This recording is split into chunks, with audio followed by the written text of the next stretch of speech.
Welcome back once again, my dear students. In the last one, we have discussed about the first case of the electric field intensity due to electric dipole. आज हम लोग इसका second case discuss करेंगे. Article का नाम डाल लीजिए, electric field intensity due to electric dipole at. देखो ये अलग अलग नाम है, किसी भी नाम से आपसे एग्जाम में पूछा जा सकता है. इसको हम इक्वेटोरियल पॉइंट बोलेंगे, या फिर हम क्या बोल सकते हैं, इसको ब्रॉड साइड ऑन कह सकते हैं, या फिर आपसे कहा जा सकता है ट्रांसवर्स. इनमें से किसी भी नाम से अगर आता है एग्जाम में तो मतलब आपको ये केस करना है. पिछले वाले आर्टिकल के 4 नाम थे, याद है? उसमें एक वर्ड और था, वो एक्सियल पॉइंट. क्या था? एक्सियल. कुछ बुक्स में इसी को नॉन एक्सियल बोला गया. आपको बता दूं जानकारी के लिए, कुछ राइटर्स इस केस को नॉन एक्सियल कहते हैं. क्या कहते हैं? ये एक्चुअल में पूरी तरह से नॉन एक्सियल नहीं है. नॉन एक्सियल का एक पर्टिकुलर केस है, ये ध्यान देना. It is not completely non axial. Non axial का ये एक स्पेशल केस है. हम नॉन एक्सियल अलग से पढ़ाएंगे थर्ड केस बना करके, ठीक है? तो अभी आपको ये नाम तैयार करने. अब चलो हम बात करते हैं आर्टिकल की. देखिए हमारा ये जो आर्टिकल है, इसमें मैंने आपसे क्या बोला, हम लोग इलेक्ट्रिक फील्ड इंटेंसिटी फाइंड करना चाह रहे हैं. क्या फाइंड करना चाह रहे हैं? सिंबल ई था ना, कैपिटल ई. हमें इलेक्ट्रिक फील्ड इंटेंसिटी फाइंड करनी है, और किसकी वजह से? Due to electric dipole. But कहां? एक्सियल तो निकाल चुके हो आप. एक्सियल वाला केस तो तैयारी है तुम्हें. एक्सियल मतलब क्या था? देखो आपको याद होगा, हमने कहा था ये डाइपोल रखा, सपोज करो -q और +q, और अगर पॉइंट हमारा एक्स एक्सिस पे कहीं हो तो इसको हम बोलते हैं एक्सियल. क्या बोलते हैं? इस बार हमें एक्सियल पॉइंट पे नहीं चाहिए, हमें कहां चाहिए? ट्रांसवर्स पे चाहिए. ट्रांसवर्स मतलब होता है राइट बाइसेक्टर. या तो ऊपर किसी पॉइंट पे यहां लेट कर लो पॉइंट को, या फिर यहां पॉइंट को लेट कर लो. हमें इस सिचुएशन में चाहिए, ना कि इसमें. ये सेकेंड केस हमारा ये है. तो चलो इसको फिर से डायग्राम को बनाते हैं. तो टॉपिक का नाम फिर से समझ लीजिए. मतलब मेन पॉइंट हमारा क्या है कि हमें कॉन्सेप्ट ये बताओ कि क्या हमसे पूछा गया है और हमें क्या डेवलप करना है. अगर हमें क्वेश्चन का लॉजिक सही से पता होगा तो ही हम आंसर सटीक बता पाएंगे. क्यों भैया? तो चलिए, हमने सबसे पहले इलेक्ट्रिक डाइपोल बनाया है. इलेक्ट्रिक डाइपोल होता क्या है, फिर से एक बार जानो. When two equal and opposite charges are kept at some distance, such system is known as electric dipole. दो देखो मैग्नीट्यूड वाइड इक्वल है कि नहीं, बताओ. लेकिन साइन कैसे इनके? अपोजिट. एक पॉजिटिव तो दूसरा निगेटिव है, और बीच का सेपरेशन कुछ है, उसको मैंने फिलहाल 2l लेट किया हुआ है. ऐसा जो सिस्टम होगा उसको हमको क्या बोलेंगे? Electric dipole. हमें इस इलेक्ट्रिक डाइपोल के ध्यान देने वाली बात है, ट्रांसवर्स पोजीशन पर कोई पॉइंट लेट करना है. जैसे इस जगह पर हमें यहां पर फाइंड आउट करनी है इलेक्ट्रिक फील्ड इंटेंसिटी. इस पॉइंट का नाम ले लो ए, इसका बी, मैंने उसका पी बोल दिया पहले से. हमेशा ध्यान रखिएगा जो सेंटर होता है डाइपोल का, वहीं से डिस्टेंस मेजरमेंट होती हैं. तो जब सेंटर हो जाएगा तो इस तरफ अगर डिस्टेंस आपसे पूछेंगे तो एल बचेगी कि नहीं बचेगी, बताओ? इस तरफ भी एल बचेगा, क्योंकि टोटल कितना है? 2l है. अब इस सेंटर से आर डिस्टेंस पर ध्यान दीजिएगा. ये जो पॉइंट पी हमने लेट किया वो कितनी डिस्टेंस पे लेट किया? देखो भैया, आर डिस्टेंस पर सेंटर से एक कोई पॉइंट लेट कर लिया. यहां पर मुझे इलेक्ट्रिक फील्ड ऑब्टेन करनी है. देखिए बहुत इंपॉर्टेंट डेरिवेशन है. फर्स्ट एग्जाम जो आपका अभी होने वाला होगा उसमें ये 2 केस श्योर, पहला और दूसरा, इनमें से श्योर एक आएगा, एक्सियल वाला या फिर ट्रांसवर्स वाला. प्रिपेयर कर लो अच्छे से. अब देखिए इन दोनों को हम ज्वाइन करा देते हैं. यहां से इसको ज्वाइन कर लीजिए, इसको यहां से ज्वाइन कर लीजिए. ये जो डिस्टेंस है इसको AP कह देंगे, ये BP है. देखो अब हम लोग आर्टिकल को थोड़ा आगे प्रोसीड करने वाले हैं. सबसे पहले हमने कहा -q की वजह से इलेक्ट्रिक फील्ड हमें फाइंड करनी. किसकी वजह से? -q की वजह से. तो हम कहेंगे द इलेक्ट्रिक फील्ड. हम अगर इलेक्ट्रिक फील्ड वर्ड बोले तो मतलब क्या होता है? इलेक्ट्रिक फील्ड इंटेंसिटी होता है. शॉर्ट में हम लोग इलेक्ट्रिक फील्ड कह देते हैं, और पूरा लिखना चाहे तो पूरा लिखें. The electric field intensity, electric field intensity due to minus q charge. पहली बार स्टेप में हमने किसके वजह से निकालने की कोशिश कर रहा हूं मैं, निगेटिव चार्ज की वजह से। ये सिंगल चार्ज है यानी ये पॉइंट चार्ज है। इस पॉइंट चार्ज से किस डिस्टेंस पे चाहिए मुझे, इस डिस्टेंस के बारे में जरा पता कर लेते हैं। डिस्टेंस है कितनी, अगर तुमसे पूछूं मैं, पाइथागोरस आप लगा सकते हो कि नहीं लगा सकते हो, तो कितनी डिस्टेंस निकलेगी भाई। इस राइट एंगल ट्रायंगल को देखो आप ध्यान से, ये सेपरेशन r है और ये सेपरेशन l है, तो ये वाला कितना हुआ r square plus l square. यही यहां पर लिख सकते हो, सेम डिस्टेंस ये भी है। तो चलिए हम बात करते हैं माइनस क्यू की वजह से। तो यहां पर जो फॉर्मूला यूज करेंगे ड्यू टू पॉइंट चार्ज वाला लगेगा। कौन सा लगेगा, तो इसको मैंने कहा E1 इज इक्वल टू, आप चाहें तो k लिखें और चाहें तो 1/4 पाई एप्सिलॉन नॉट यूज करें। तो 1/4 पाई एप्सिलॉन नॉट और Q बाई AP डिस्टेंस है कितनी, देखो भाई हमारा पॉइंट चार्ज किस जगह रखा है, देखो आप ध्यान से देखो, A पे है और हम निकालना कहां जा रहे हैं, P पर। तो सेपरेशन को क्या बोल दिया, AP, और R स्क्वायर मतलब AP स्क्वायर, डिस्टेंस। वहां फार्मूले में जो R होता है, R का मतलब डिस्टेंस होता है, तो हमने यहां पर AP लिखा और AP की वैल्यू कितनी निकाली आपने, देखो root of R square plus L square, और इसका जो स्क्वायर करोगे तो रूट कैंसिल हो जाएगा। अब चाहो तो आप k लिख लो और चाहो तो ये, दोनों में से कुछ भी यूज करते हुए आप चल सकते हो। R square plus L square, equation 1। अब हमें इलेक्ट्रिक फील्ड इंटेंसिटी जो होती है वो वेक्टर क्वांटिटी है, कैसी है, हमें इसकी डायरेक्शन भी चाहिए।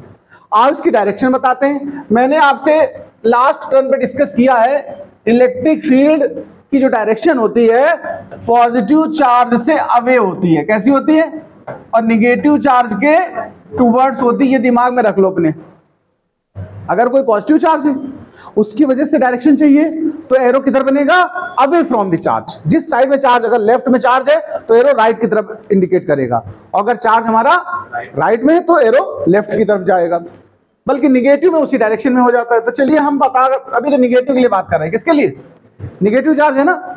तो इस पॉइंट P पे जो फील्ड एरो बनाएंगे E1 का, उसकी डायरेक्शन किधर होनी चाहिए, टुवर्ड द चार्ज, किस तरफ होनी चाहिए।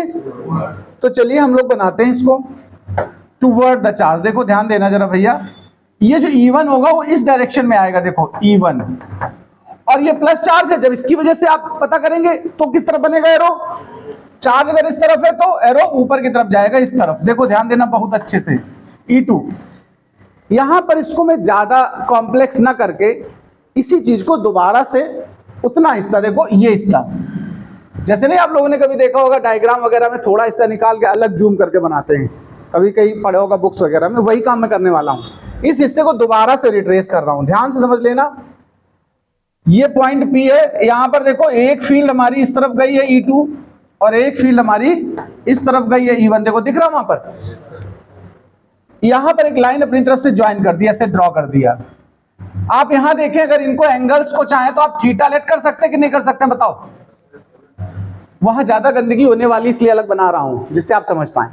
अगर ये थीटा, ध्यान देना, और जब हमने इधर एक लाइन ड्रॉ कर दी, अगर ये थीटा तो ये कितना होगा बताओ, थीटा होगा, why no, it is corresponding. अगर ये थीटा है तो ये थीटा होगा करस्पॉन्डिंग, और अगर ये थीटा है तो ये भी थीटा होगा। यहां कहोगे अल्टरनेट, क्या कहोगे, मतलब कहने का ये दोनों आपस में एंगल कितने बन चुके हैं, थीटा बन चुके कि नहीं बन चुके, बताओ भाई। अच्छा, आप लोगों ने लास्ट ईयर वेक्टर पढ़ी थी, वेक्टर में मैंने एक टॉपिक सिखाया था आप लोगों को, डिवीजन ऑफ कंपोनेंट्स या resolution of components of a vector. A vector है two components, horizontal and vertical. Horizontal क्या होता था, कॉस थीटा, वर्टिकल क्या होता था, साइन थीटा। ये तो याद होगा मुझे लग रहा है। मैं यहां पर वही करने वाला हूं, सुनिए। E2 का अगर हम कंपोनेंट डिवाइड करेंगे तो एक कंपोनेंट इधर होगा और एक इस तरफ होगा। इस तरफ जो जाता है, ध्यान रखिए, जो थीटा के साइड होता है उसको कॉस कहते हैं। तो ये हो गया E2 cos थीटा, क्या हो गया, लेकिन जो थीटा से अपोजिट उस तरफ बनाते हैं उसको क्या बोलते हैं, साइन। तो ये होगा E2 sin थीटा। ऐसे E1 के जब हम डिवीजन करेंगे तो एक डाउनवर्ड आएगा और एक इसी साइड चला जाएगा, थीटा इधर है ना अटैच, तो E1 का एक कंपोनेंट इस तरफ आएगा, इसको क्या कहेंगे, E1 cos थीटा। इस तरफ क्या होगा, E1 sin थीटा। इस चीज को समझिए आप अच्छे से। हाँ बेटा, ये दोनों E1 ही होंगे, वो दोनों E2 होंगे, क्योंकि E2 बीच में ना, E2 के दो पार्ट, देखो E2 मतलब ये डायरेक्शन है, देखो इसको ध्यान से देखना, ऐसे है, इसके दो कंपोनेंट हमने बना दिए इस तरह, देखो। अब E2 खत्म हो गया, E2 ही 2 पार्ट्स में ब्रेक हो गया, ऐसे समझो। जो इस तरफ जाएगा इसको वर्टिकल कहेंगे, तो E2 sin theta vertical sign में जाता है, और जो इस तरफ गया वो cos, E2 cos। वही चीज इस तरफ E1 वाले में देखो 2 पार्ट हो गए, इस तरफ cos जाएगा क्योंकि थीटा जिस साइड अटैच होता है उस तरफ cos लिखते हैं। तो इसमें देखो ये वाले इसके साथ थीटा नीचे की तरफ है तो ये वाला cos हुआ, इसके लिए थीटा ऊपर की तरफ है तो ये वाला cos हुआ, यानी दोनों cos देखो हॉरिजॉन्टल में आ गए, और ये साइन वाले दोनों आपस में अपोजिट और वर्टिकल हो गए। अब फिर मैं आगे कैलकुलेशन को, इसकी जरूरत है मुझे आगे, इसलिए मैंने इतना सब किया है। अब मैं इसी कैलकुलेशन को आगे बढ़ाता हूं। तो सबसे पहले मैंने कहा आपसे कि हमें E1 मिल गया है, अब हम निकालेंगे ड्यू टू पॉजिटिव चार्ज, तो हम कहेंगे फिर से अगेन फील्ड ड्यू टू, हमारा फील्ड का मतलब इलेक्ट्रिक फील्ड इंटेंसिटी से, field due two plus Q charge. अब हम इसकी वजह से निकाल रहे हैं प्लस क्यू की वजह से, ये प्लस क्यू चार्ज है ना, इसकी वजह से यहां पर फील्ड चाहिए, और उसका नाम क्या दिया मैंने E2, तो यानी E2 की कैलकुलेशन होने वाली है। तो E2 इज इक्वल टू के क्यू बाई, और इस बार सेपरेशन का नाम क्या है BP, लेकिन इत्तेफाक है कि वैल्यू उतनी है जितनी AP की है उतनी BP की है, तो चलिए रख देते हैं इसको। E2 इज इक्वल टू के क्यू बाई, BP की जगह रख दो R square plus L square का रूट था और स्क्वायर हुआ तो रूट कैंसिल, E2 निकल के ही आ गया।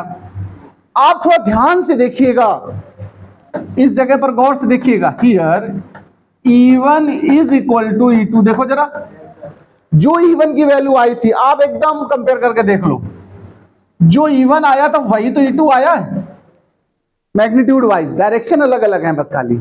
अच्छा हम तो रिजल्टेंट चाहते हैं, हम लोग क्या चाहते हैं, अगर कहीं 2 3 4 चीजें एक साथ हो जाती हैं तो उसका नेट निकालना है मुझे। तो यहाँ E1 E2 दो फील्ड हो चुके हैं, हम नेट फील्ड चाहते हैं, क्या चाहते हैं नेट फील्ड। अब नेट फील्ड ये E1 और E2 वेक्टर क्वांटिटी है, वेक्टर्स का नेट निकालने का तरीका ध्यान रखिएगा, एक फार्मूला आपने पढ़ा होगा 11th में, वेक्टर था, नहीं पढ़ा है तो प्लेलिस्ट में पूरा वेक्टर पढ़ा हुआ है, आप देख लें और रिवीजन जरूर कर लें वेक्टर का। बिना वेक्टर के आप 12th की फिजिक्स सीख ही नहीं पाएंगे।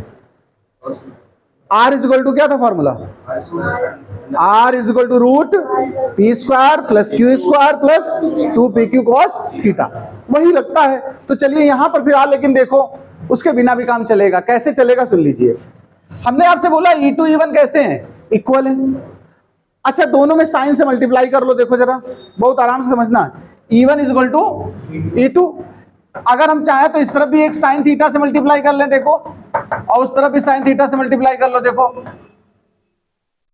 तो ये इसका मतलब E1 sine theta is equal to E2 sine theta, यानी साइन के दोनों ही कंपोनेंट वर्टिकल कंपोनेंट आपस में इक्वल है कि नहीं, और वहां पर डायरेक्शन वाइज कैसे हैं, अपोजिट है, देखो इक्वल भी है और अपोजिट भी है, तो नेट क्या देंगे बताओ, इनका नेट 0 होगा कि नहीं होगा साइन वालों का, तो इसका मतलब ये आपस में एक दूसरे को कैंसिल कर रहे हैं, दे कैंसल्ड, बोलो भाई दे कैंसल्ड ईच अदर, यानी साइन कंपोनेंट तो कैंसिल ही हो गए, तो रिजल्टेंट जो फील्ड निकलेगी वो कौन से कंपोनेंट से निकल रही, देखो आप जब ये भैया कैंसिल हो गए तो सिर्फ रिजल्ट यही तो दे रहा है, देखो ये दोनों ही सेम डायरेक्शन में आ गए, और अगर सेम डायरेक्शन में होती है वेक्टर्स तो क्या करते हो, सीधे ऐड कर देते हैं, डायरेक्ट क्या करते हैं, सेम डायरेक्शन हो ऐड करते हैं, अपोजिट हो तो सब्ट्रैक्ट, तो सीधा सीधा नेट निकालते समय क्या करेंगे आप देखो, अब यानी जो नेट निकलेगा now E is equal to E1 cos theta plus E2 cos theta, ध्यान से समझना भैया, दोनों cos वाले आपस में ऐड कर दिए। अच्छा E1 E2 भी तो इक्वल है, cos कॉमन ले लो, E1 E2 को दोनों को चाहे E1 लिख लो, तो 2E1 cos थीटा नहीं लिख सकते उसको, देखो इसी चीज को हम ऐसे लिख सकते हैं 2E1 cos थीटा, नहीं लिख सकते बताओ, क्योंकि E2 भी तो E1 ही के इक्वल है, तो इसको भी E1 लिख दो, दोनों मिल जाएंगे आपस में। अच्छा सुनो, E1 की वैल्यू आपने क्या निकाली थी, के Q by R square plus L square, यही तो निकाला है E1, cos थीटा जरा और डायग्राम से निकाल लिया जाए, देखो उसी डायग्राम पर वापस आ रहे हैं फिर से हम, यहां cos की वैल्यू हम फाइंड करना चाहते हैं, देखो cos थीटा क्या निकलेगा, ध्यान देना प्लीज, ट्राइंगल है ना आपके पास, cos में क्या होता है बताओ, बेस, बेस कितना है यहाँ पर L, हाइपोटेनियस रूट ऑफ, तो ये क्या हुआ भैया, L by root of R square plus L square. Clear है बात की नहीं, बताओ। चलो ये वैल्यू रखता हूं वहां पर, बार बार इधर खिसकाना पड़ रहा है, लेकिन फैसिलिटी है हमारे पास तो हम शिफ्ट कर ले रहे हैं। व्हाइट बोर्ड होता था तो बहुत छोटा छोटा 3-4 लाइनें खींच लेते थे बीच में हम लोग, तब लिखते थे, मतलब डिवीजन कर लेते थे बोर्ड का।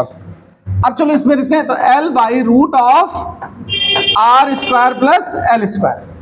अब देखना रिजल्ट पे गौर करिए, इस 2 को, इस Q को, इसको एक साथ लिख रहा हूं मैं, देखो 2QL एक साथ लिख रहा हूं।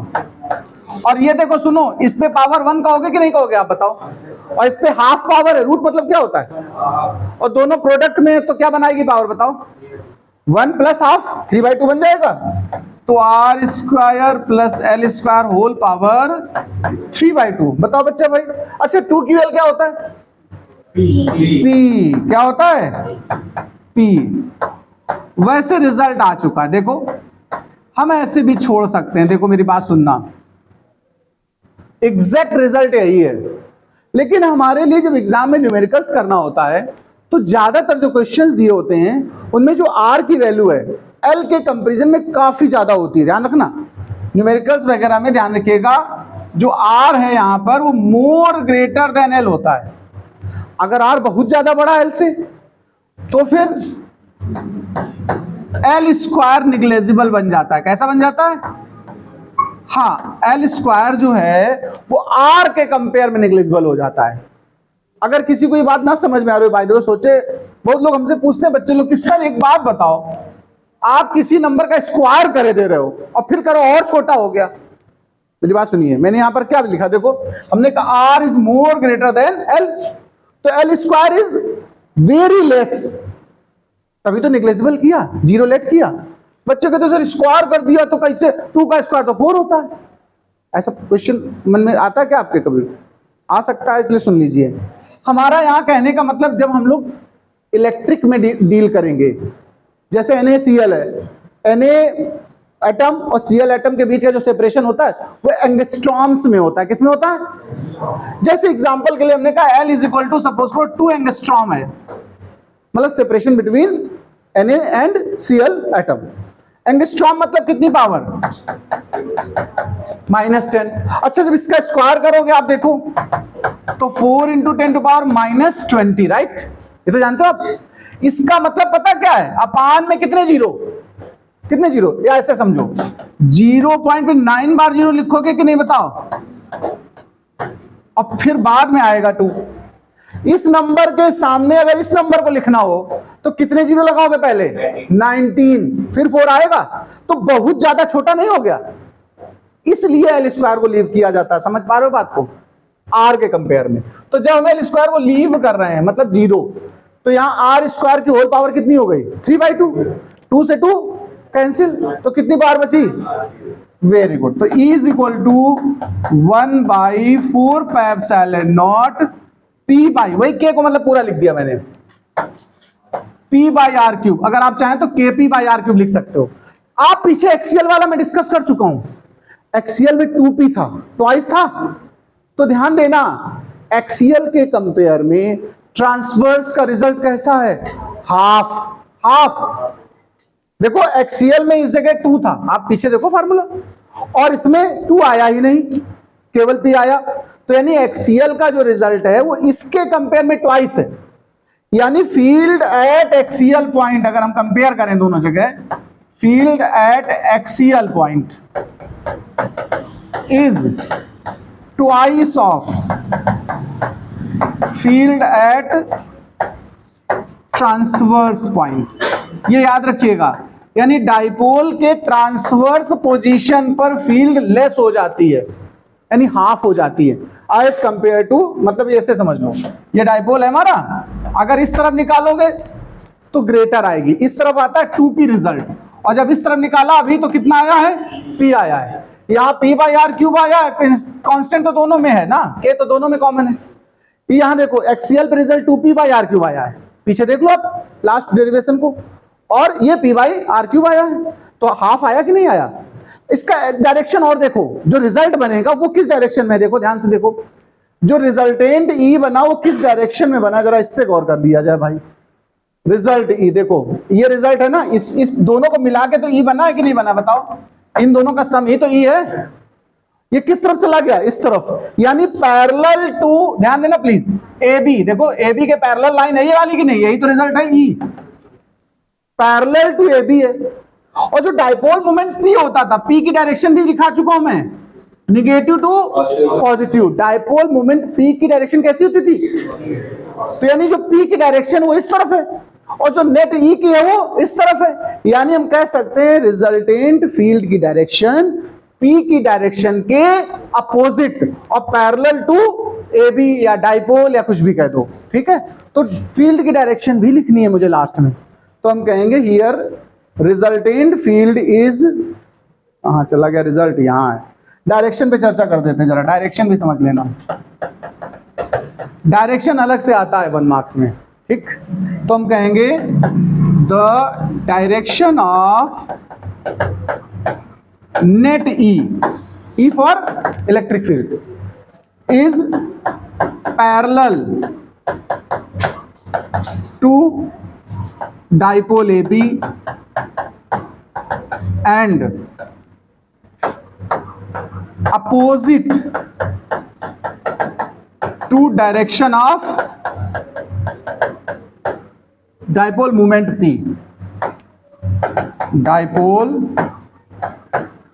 मोमेंट पी, यानी पी जो था डाइपोल मोमेंट, उस वो अगर इस तरफ जा रहा राइट में, तो ई किस तरफ जा रहा था, लेफ्ट में। नोट कर लीजिए, फिर थर्ड केस कराते हैं इसके बाद।